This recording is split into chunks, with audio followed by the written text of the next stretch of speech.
Kanina nga, last minute, naghanap pa talaga kaming dalawa ni Bebo ng mga pangririgalo namin sa mga kaibigan namin, doon sa mga taong malalapit sa buhay namin, at yung mga taong talagang natulungan kami all throughout the years. Pero habang namimili kami, naisip-isip namin kung sino kaya rugo ang magbibigay sa amin ng regalo ngayong taon. At ano kaya ang pakiramdam ng nabibigyan? Naksyuta!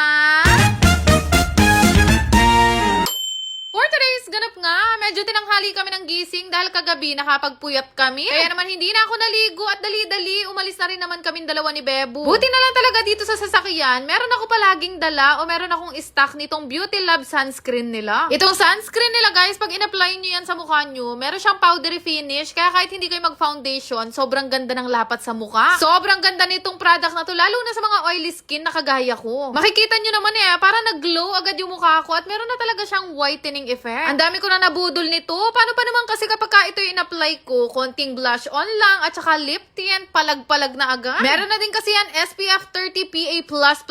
Ito na yata ang pinaka-favorite na sunscreen na nagamit ko, plus napakamura lang niya. Pero syempre, hindi lang pwedeng maganda ang mukha. Kailangan mabango din ang kilikili. Buti na lang, lahat ng mga consistent na product na ginagamit ko, laging meron sa sasakyan. O diba? Always ready. Kahit itong Kaycerin product, yung underarm serum nila. Alam nyo na, mahirap na. Diyos ko, kalagunan ni Neada siguro, babaw yung sibuyas. Ito kasing product na to guys, meron siyang glycolic acid 5%.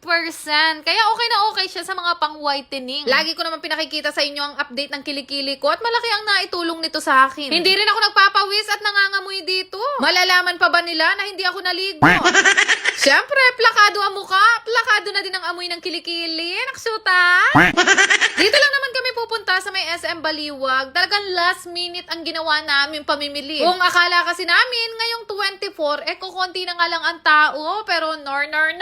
Diyan tayo nagkakamali dahil napakadami. Sabi nga sa akin ni Bebo, natandaan niya daw, tuwing Pasko, yan ang tinitingnan niya agad yung mga enteng kabisoti. Pero ngayon nakakalungkot kasi wala na. Paglilibot nga namin, marami pa kami nakita dito na mga kakilala din naming mga vlogger. May mga nagpa-picture din sa akin. Dahil sabi ko nga sa inyo, sobrang daming tao ngayon sa SM Baliwag. Akala pa mo namin, smooth ang pamimili namin. Dahil nga, syempre, na-expect namin lahat sila gumagawa na ng fruit salad. Kaya naman, hindi muna kami dumiretso sa pinaka-hypermarket at tumingin muna ako ng mga panririgalo ko. Una ako nakipagsiksikan dito sa Selim. Nagtingin na ako ng mga bag o mga pambibigay ko sa mga kaibigan ko. Alam nyo ba, taon-taon, malagad kaming makareceive ng regalo ni Bebo. Lagi nila sinasabi sa amin o iniisip sa amin, meron naman daw kaming pambili. Syempre, thank you Lord, kasi meron kaming mga pambili. Pero iba pa rin talaga kapag ka nakaka-receive ka ng regalo, kahit ballpen lang yan na kulay blue.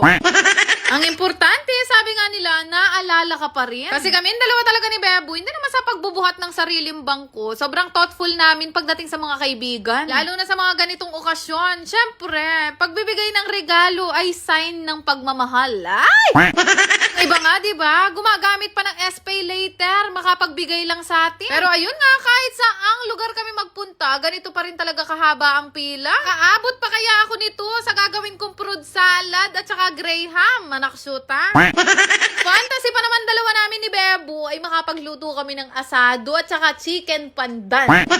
Kalagitnaan nga ng pamimili namin, nakaramdam kami ng kurokok ng tiyan. Nagutom kami kaya naghanap kami ng pwede namin kainan. Sabi ko sa kanya, wag na tayo kumain na sobrang dami. Itawid lang natin to ng very light para makauwi na rin tayo. Marami pa mo kaming gustong lutuin ngayon. Gusto namin mag-barbecue. Umorder pa kami ng consinilyo, salad, graham, spaghetti.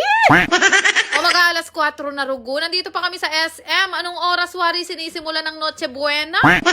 You guys, ano ang mga handa nyo? Paki-comment naman na magkaroon ako ng idea. Yung madali lang lutuin O doon sa mga magko-comment, ang pwedeng manalo ng 1,000 ngayong araw. Sa pipili ako sa mga comment nyo, tapos titingnan ko kung nakashare kayo sa vlog na to. Natapos kami kumain ni Bebo at mamili ng mga panregalo, dumiretso naman ako dito sa Goldilocks para tumingin na nga rin ng cake. Alam nyo ba guys, ngayong Pasko lang ako magkakaroon talaga ng cake sa bahay. Maliit lang yung pinili ko kasi wala naman masyadong kumakain ng cake sa amin at baka masayang lang din. So binayaran ko lang at nag-iwan lang ako ng pinaka-dedication. Tapos sabi ko sa kanila, dadaanan na lang namin pagkatapos namin mag-grocery. After nga ngayon, pumasok na kami ng hypermarket at bibilhin lang namin yung mga kakailanganin namin sa fruit salad, sa lulutuin namin. So, una ko nang binili ang Nestle cream na sobrang hirap bilhin sa amin lalo na kapag kaganitong season. Si Bebo mulala yan eh. Hindi yan kumakain ng fruit salad. Graham lang ang gusto niyang dessert. Pero ako, fruit salad talaga ang fantasy ko. Bata pa lang ako kasi malagad ako makakain yan kung hindi pa kami mamamasko sa mga mayayaman.